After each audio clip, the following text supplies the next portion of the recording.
واحد صورت ہے کہ جس کی فضیلت قرآن میں آئی ہے. قرآن کی کوئی صورت ایسی نہیں ہے انکلوڈنگ سورۃ الاخلاص میں کہ جس کی فضیلت قرآن میں آئی سوائے سورۃ الفاتحہ کے. اس لیے فضیلت کے اعتبار سے قرآن حکیم کی سب سے افضل صورت وہ سورۃ الفاتحہ ہے. اس کی سپورٹ میں انشاءاللہ بخاری اور مسلم سے احادیث بھی پیش کروں گا. قرآن حکیم میں اللہ تعالیٰ نے سورہ الحجر پارہ نمبر 14 میں آیت نمبر 87 ہے. اعوذ باللہ من الشیطان الرجیم بسم اللہ الرحمن الرحیم وَلَقَدْ آتَيْنَاكَ سَبْعًا مِّنَ الْمَثَانِي وَالْقُرْآنَ الْعَظِيمِ. اور بے شک اے محبوب صلی اللہ علیہ وآلہ وسلم ہم نے آپ کو عطا فرمائی 7 آیات ایسی جو بار بار پڑھی جاتی ہیں اور قرآن عظیم بھی. یعنی پورے قرآن کا ذکر الگ سے اور ان 7 آیات کا ذکر الگ سے. سورۃ الحجر آیت نمبر 87. اور ظاہر ہے وہ بار بار دہرائی جاتی ہے. دنیا کا کوئی بھی مسلمان ہو اس کا تعلق کسی بھی مکتبہ فکر کے ساتھ ہو، کم از کم 5 نمازوں کی فرض رکعتوں میں 17 دفعہ تو سورۃ الفاتحہ وہ پڑھتا ہے. سنتیں اور نوافل اور وتر اس کے علاوہ کوئی بھی نماز ایسی نہیں ہے جس میں سورۃ الفاتحہ ریپیٹ نہ ہوتی ہو. یہی اس کی فضیلت کے لیے کافی ہے کہ قرآن حکیم جو نماز میں ہم پڑھتے ہیں وہ ہم بدل بدل کے پڑھتے ہیں، لیکن سورۃ الفاتحہ ایسی چیز ہے جو ہر رکعت میں پڑھی جاتی ہے. حتیٰ کہ صحیح بخاری اور صحیح مسلم کی متفق علیہ حدیث ہے کہ اللہ کے محبوب صلی اللہ علیہ وآلہ وسلم نے فرمایا لا صلاۃ لمن لم یقرأ بفاتحۃ الکتاب. جو نماز میں سورہ فاتحہ نہیں پڑھتا اس کی نماز ہی نہیں ہوتی. یہ اتنی اوبلیگیٹری چیز ہے. یہ بات بھی اس کی فضیلت کے لیے کافی ہے کہ یہ قرآن حکیم کی نمبر 1 صورت ہے، اپنی ترتیب میں بھی مصحف کی اور اپنے فضائل کے اعتبار سے بھی. قرآن حکیم کی یہ سب سے عظمت والی صورت ہے. اس کی سپورٹ میں صحیح بخاری میں ایک بڑی مشہور حدیث ہے کہ سیدنا ابو سعید ابن معلہ رضی اللہ تعالیٰ عنہ کہتے ہیں کہ میں ایک دفعہ مسجد نبوی میں نماز پڑھ رہا تھا تو اللہ کے محبوب صلی اللہ علیہ وآلہ وسلم نے مجھے آواز دی. تو میں چونکہ نماز میں مشغول تھا میں نے جانے میں تاخیر کر دی. تھوڑی دیر بعد میں پہنچا تو آپ صلی اللہ علیہ وآلہ وسلم نے فرمایا کہ میں نے تمہیں آواز دی تھی، تم کیوں نہیں آئے؟ تو انہوں نے کہا کہ میں نماز پڑھ رہا تھا. تو آپ صلی اللہ علیہ وآلہ وسلم نے فرمایا کیا تم نے اللہ کا یہ حکم نہیں سنا؟ سورۃ الانفال کی آیت آپ نے پڑھی استجیبوا للہ والرسول اذا دعاکم. جب اللہ اور اس کا رسول تمہیں پکاریں فوراً ان کی آواز پہ لبیک کہو. اس کائنات میں ایک ہی ہستی ایسی ہے مخلوقات میں کہ جو اگر عین نماز کی حالت میں بھی کسی کو بلائیں تو نماز توڑ کر نہیں، نماز چھوڑ کر اسی حالت میں ان کی خدمت میں حاضر ہونا یہ فرض ہے سورۃ الانفال کی اس آیت کے تحت اور بخاری کی اس حدیث کے تحت. اور وہ امام اعظم محمد رسول اللہ صلی اللہ علیہ وآلہ وسلم کی مبارک ذات ہے. نماز توڑ کر نہیں، کیونکہ نبی علیہ السلام کی طرف جانا اللہ کے ایک حکم سے دوسرے حکم کی طرف جانا ہے. وہ جہاں پہ نماز اس نے چھوڑی ہوگی، اگر 1 رکعت پڑھی ہے، 2 پڑھی ہیں، 3 پڑھی ہیں، تو آ کر وہیں سے اپنی نماز شروع کرے گا. اس کی نماز ٹوٹے گی نہیں. اس پہ اجماع امت ہے. بہرحال یہ جو ہمارے واعظین آئے دن کہانیاں کراتے رہتے ہیں کہ جی ماں آواز دے دے، باپ آواز دے دے، نماز توڑ دو، اس طرح کی کوئی حدیث نہیں ہے. البتہ یہ ضرور ہے کہ اگر زندگی موت کی کشمکش بن جائے، کوئی ایمرجنسی ہو جائے، تو آپ پھر نماز توڑ سکتے ہیں. لیکن نبی علیہ السلام کے کیس میں اگر بلایا جائے گا تو نماز توڑنی نہیں پڑے گی، بلکہ نماز وہیں پر چھوڑ کر آپ علیہ السلام کا حکم سننا پڑے گا. تو یہ آپ علیہ السلام نے ان کو تھوڑا سا یعنی ڈانٹ پلائی پیار محبت سے. پھر آپ نے اس صحابی کا ہاتھ اپنے ہاتھوں میں پکڑا اور پھر فرمایا کہ میں اس مسجد سے باہر نکلنے سے پہلے تمہیں قرآن حکیم کی سب سے عظیم صورت سکھاؤں گا. آپ علیہ السلام کی عادت تھی کہ آپ اگر کسی کو تھوڑا سا بھی سختی سے پیش آتے تھے تو پھر اس کے ساتھ دل جوئی بھی فرماتے تھے. اب ہاتھ پکڑے اور فرمایا کہ میں تمہیں نا ایک تحفہ دوں گا. وہ صحابی کہتے ہیں پھر تھوڑی دیر بعد جب ہم مسجد سے باہر نکلے تو مسجد سے نکلتے ہوئے میں نے نبی علیہ السلام سے کہا یا رسول اللہ اپنا وعدہ پورا کریں، آپ نے مجھے کہا تھا کہ آپ مجھے قرآن کی سب سے عظمت والی صورت تعلیم فرمائیں گے. تو آپ علیہ السلام نے فرمایا کہ وہ صورت ہے الحمدللہ رب العالمین، یعنی سورۃ الفاتحہ. اور پھر آپ علیہ السلام نے ساتھ ہی یہ سورہ ہجر کی آیت نمبر 87 بھی پڑھی کہ یہ وہ جو قرآن حکیم میں آیا ہے وَلَقَدْ آتَيْنَاكَ سَبْعًا مِّنَ الْمَثَانِ وَالْقُرْآنِ الْعَظِيمِ، یہ ہے وہ صورت جو قرآن حکیم میں اللہ نے مجھے عطا کی، جو 7 آیات بار بار دہرائی جاتی ہیں. اور پھر آپ علیہ السلام کے بخاری میں الفاظ ہیں یہ ام الکتاب ہے، یہ قرآن کی ماں ہے، قرآن کی جڑ اس میں ہے، اسی سے پورے قرآن کا درخت نکل رہا ہے. فاتحہ بھی ہے، ام الکتاب بھی ہے، اور یہ وہ 7 آیات ہیں جو سورہ ہجر میں آئی ہیں. تو سورہ ہجر کی اس آیت کے کانٹیکسٹ میں کتاب التفسیر چیپٹر میں امام بخاری اس حدیث کو لے کر آئے. یہ حدیث کافی ہے اس کی فضیلت کے لیے. اچھا یہ تو سورہ اعظم تھی نا قرآن کی. قرآن کی ایک آیت بھی ہے جو اعظم ہے، وہ صحیح مسلم میں حدیث ہے. ابی ابن کعب جن کے بارے میں بخاری مسلم میں آتا ہے کہ 4 بندوں سے قرآن سیکھو، ان میں ایک عبداللہ ابن مسعود ہیں اور ایک ابی ابن کعب ہیں اور سیدنا سالم ہیں، یہ ان میں سے ایک ہیں. تو ابی ابن کعب کہتے ہیں کہ نبی علیہ السلام نے مجھ سے ایک دن پوچھا کہ جانتے ہو کہ قرآن کی سب سے اعظم آیت کون سی ہے؟ تو انہوں نے کہا یا رسول اللہ صلی اللہ علیہ وآلہ وسلم میرے اندازے کے مطابق قرآن حکیم کی سب سے عظیم آیت اللہ لا الہ الا هو الحی القیوم آیت الکرسی سورہ بقرہ کی آیت نمبر 255 ہے. تو آپ علیہ السلام نے اپنا ہاتھ ان کے سینے پہ مارا محبت کے ساتھ اور فرمایا ابو منذر تمہیں یہ علم مبارک ہو. یعنی نبی علیہ السلام نے ان کے علم کے اوپر ان کی تحسین فرمائی کہ تمہیں میرے بتائے بغیر تم نے صحیح اندازہ لگایا کہ قرآن حکیم کی سب سے اعظم صورت جو آیت ہے وہ آیت الکرسی. بخاری سے پتہ چلا کہ سب سے اعظم صورت سورۃ الفاتحہ ہے. مسلم شریف سے پتہ چلا سب سے اعظم آیت آیت الکرسی ہے. تو اس سے یہ بات بھی کلیئر ہوگی کہ جو لوگ کہتے ہیں نا وہ احادیث میں ہے سواد اعظم، وہ سب سے بڑا گروہ جو ہے اس کو پکڑ لینا، اور وہ سب سے بڑا گروہ ہر ملک میں ڈیفرنٹ ہوتا ہے. یعنی آپ بنگلہ دیش میں جائیں گے تو وہاں سب سے بڑا گروہ دیوبندی ہے، پاکستان میں سب سے بڑا گروہ بریلوی ہے، سعودیہ میں چلے جائیں گے اہل حدیث بڑا گروہ ہے، ایران میں چلے جائیں گے شیعہ بڑا گروہ ہے. تو وہاں اعظم سے مراد تعداد میں بڑا نہیں ہے، عظمت میں بڑا. ورنہ سورۃ الفاتحہ کی تو 7 آیات ہیں اور سورہ بقرہ کی 286، تو وہ ہونی چاہیے تھی سورہ اعظم. اور آیت الکرسی سے بھی لمبی ایک آیت جو ہے وہ آیت دین جو ہے سورہ بقرہ کے اندر موجود ہے. تو یہ عظمت کا ذکر ہے.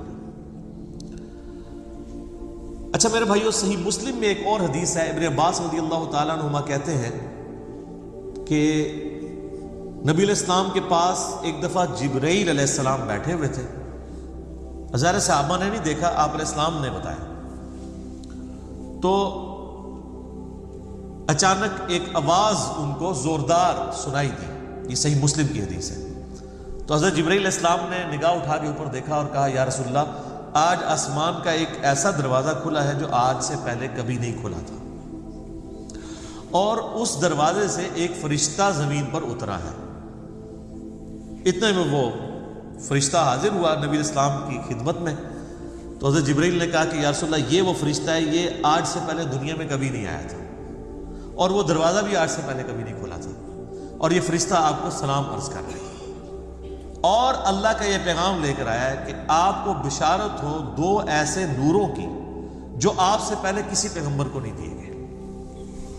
ان میں سے پہلی چیز سورۃ الفاتحہ ہے اور دوسری چیز سورہ البقرہ کی آخری 2 آیات آمن الرسول بما انزل الیہ من ربہ والمؤمنون.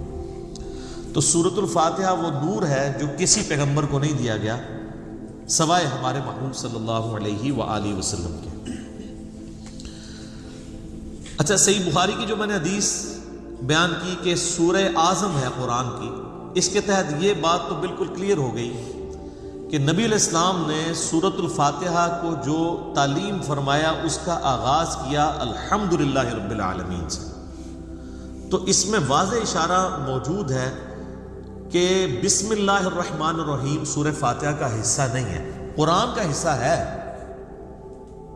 وہ تو ہر سورت کے آغاز میں بسم اللہ ہے سوائے سورہ التوبہ کے، اور سورہ نمل کے اندر آیت بھی ہے انہ من سلیمان و انہ بسم اللہ الرحمن الرحیم۔ لیکن جو سورتوں کے آغاز میں بسم اللہ لکھی جاتی ہے یہ سورت کا حصہ نہیں، قرآن کا حصہ ضرور ہے۔ تو چونکہ نبی علیہ السلام نے اس میں فرمایا الحمدللہ رب العالمین، تو اگر آپ علیہ السلام نے اس سورت کو تعلیم فرمانا ہوتا اس اعتبار سے کہ بسم اللہ اس کا حصہ ہوتی، تو آپ فرماتے کہ وہ سورت ہے بسم اللہ الرحمن الرحیم الحمدللہ رب العالمین۔ تو یہ اس بات کو تقویت دیتی ہے کہ بسم اللہ سورہ فاتحہ کا حصہ نہیں، لیکن نماز میں ہم پڑھتے ہیں، اس کے ساتھ پڑھیں گے، لیکن حصہ نہیں۔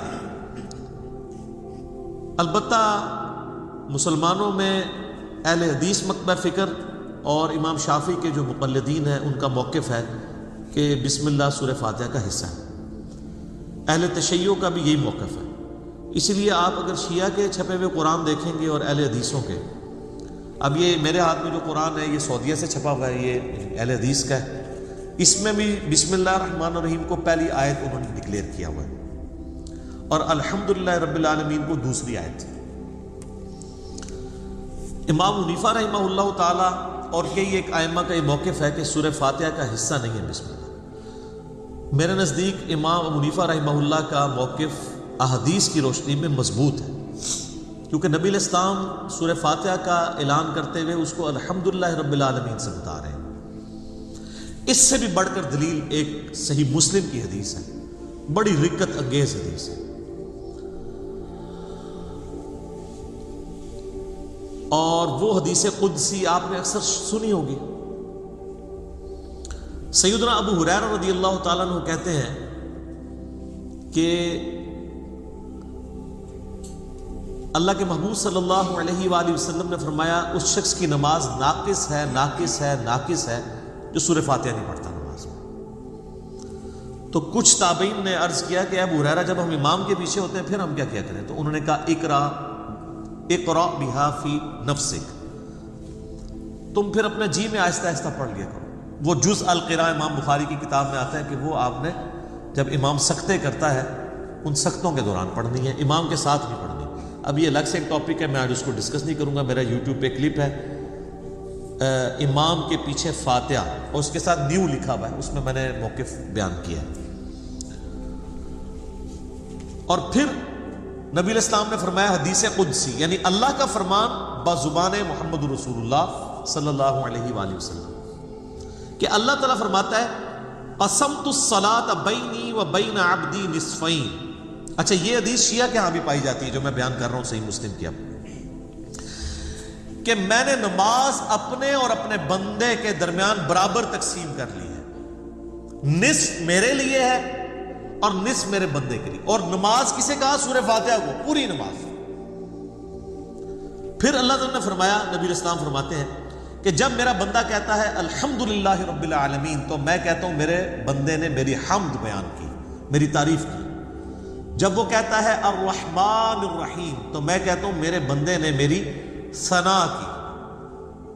جب وہ کہتا ہے مالک یوم الدین تو میں کہتا ہوں میرے بندے نے میری تمجید بیان کی، میری بزرگی کا اعتراف کر لیا۔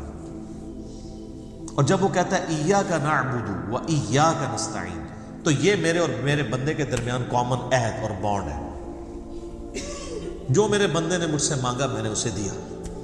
اور جب میرا بندہ کہتا ہے اہدنا الصراط المستقیم صراط الذین انعمت علیہم غیر المغضوب علیہم ولا الضالین آمین، تو میرے بندے نے جو مجھ سے مانگا اس دعا میں نے اسے عطا کر دیا۔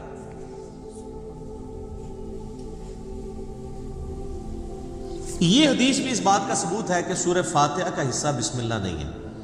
ورنہ تو یہ سٹارٹ یہاں سے ہوتی کہ جب میرا بندہ کہتا ہے بسم اللہ الرحمن الرحیم تو میں کہتا ہوں میرے بندے نے میرے نام سے آغاز کیا. جب وہ کہتا ہے الحمدللہ رب العالمین تو میں کہتا ہوں میرے بندے نے میری حمد کی. تو اس حدیث میں بھی، حدیث قدسی میں بھی، سورہ فاتحہ کا آغاز الحمدللہ رب العالمین سے. لہذا اہل تشیع اور اہل سنت میں اہل حدیث اور شافعی ہے جو شوافع، ان کا موقف مضبوط نہیں ہے اس مسئلے میں. امام حنیفہ رحمہ اللہ کا موقف اس مسئلے میں، جہاں کئی مسئلوں میں ان کے موقف غلط ہے، اس مسئلے میں ان کا موقف ٹھیک ہے کہ سورہ فاتحہ کا حصہ نہیں ہے بسم اللہ. اس سے بھی بڑھ کر بخاری و مسلم میں حدیث ہے، انس بن مالک کہتے ہیں میں نے پوری زندگی نبی علیہ السلام کے پیچھے نماز پڑھی، اس کے بعد حضرت ابو بکر کے پیچھے، پھر حضرت عمر کے پیچھے، پھر حضرت عثمان کے پیچھے. میں نے ان چاروں میں کسی کو بھی قرات کا آغاز نماز میں بسم اللہ سے کرتے ہوئے نہیں سنا، ہمیشہ الحمدللہ رب العالمین سے سنا. وہ ثنا تو خاموشی سے پڑھی جاتی ہے نا، اور بسم اللہ بھی. قرات کا آغاز وہ کرتے تھے الحمد سے. اس کا مطلب ہے کہ وہ سورہ فاتحہ سے اسے الگ سمجھتے تھے. اور مسلم میں تو یہاں تک الفاظ ہیں، بلکہ وہ حضرت انس بن مالک تو انکار ہی کر رہے ہیں. وہ کہتے ہیں کہ نبی علیہ السلام اور حضرت ابو بکر و عمر سورہ فاتحہ سے نہ پہلے بسم اللہ پڑھتے تھے نہ بعد میں، یعنی اگلی سورہ سٹارٹ کرنے سے پہلے بھی بسم اللہ نہیں پڑھتے تھے، کنٹینیوشن کے ساتھ پڑھتے تھے. بعض محدثین نے اس کی توجیہ بیان کی کہ اس سے مراد ہے کہ بلند آواز سے نہیں پڑھتے تھے، کیونکہ ثنا اور بسم اللہ آہستہ آواز سے پڑھنا تو ثابت ہے. تو آہستہ آواز سے پڑھنا ہی اس بات کی دلیل ہے کہ اس کو فاتحہ سے الگ کر کے پڑھتے تھے، لہٰذا وہ فاتحہ کا حصہ نہ ہوا. اچھا، اب ٹیکنیکلی اس کو آپ سمجھیں کہ سورہ فاتحہ کی یہ 7 آیات کیسے پوری ہوتی ہیں. مسلم میں جو یہ ہے نا الفاظ کے آدھی میرے لیے آدھی میرے بندے کے لیے، تو پھر سورہ فاتحہ آدھی ہوتی ہوگی نا کہیں پہ، کیونکہ آدھی میرے لیے اور آدھی میرے بندے کے لیے. تو آئیں پھر آدھی کر کے دیکھ لیتے ہیں. وہ سٹارٹ ہو رہا ہے اس حدیث میں، جب میرا بندہ کہتا ہے الحمدللہ رب العالمین تو میں کہتا ہوں میرے بندے نے میری حمد کی. الرحمن الرحیم میرے بندے نے میری ثنا کی. مالک یوم الدین میرے بندے نے میری بزرگی کا اعتراف کیا. 3 آیتیں ہوگی.